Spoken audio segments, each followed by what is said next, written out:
Jim, kõik läheb hästi. Aga mis koolist saab? Lähed uude kooli. Mu nimi on James Eugene Goldman, aga kõik kutsuvad mind Jimiks. Meie kallis Emma. Pärast paar eemal veedetud kuud on Emma tagasi ja viimaseks veerandiks tippvormis. Kool korraldab iga aasta juunis teaduskonkursi. Kuna olete mõlemad üksi, mõtlesin, et võiksid ehk paarilised olla. See kohtumine on salastatud. Kuula nüüd. Seega, Emma, konkursi jaoks saame taas luua Kittingeri kuumaõhupalli. Me ei saa ometi midagi sellist teha. Saame küll. Isa on mind piisavalt juhendanud. Ta on astrofüüsik. Isa läheb kosmosesse.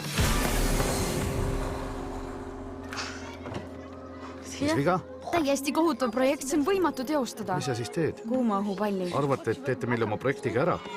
Lõpetage, poisid!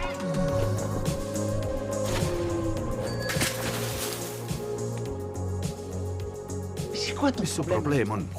Sa ei saa ka üldse aru. Ma ei taha, et sa temaga aega veedad. Sa oled haige, Emma. On see siis minu süü?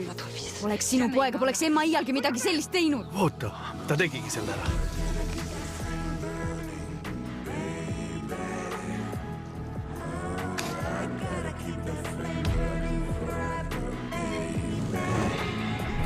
Oi.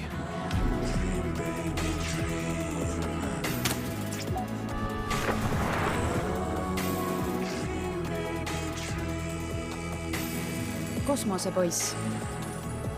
Tead mis? Sa lähed ise esimesena. Mina? Niiviisi saan trajektoori välja kalkuleerida.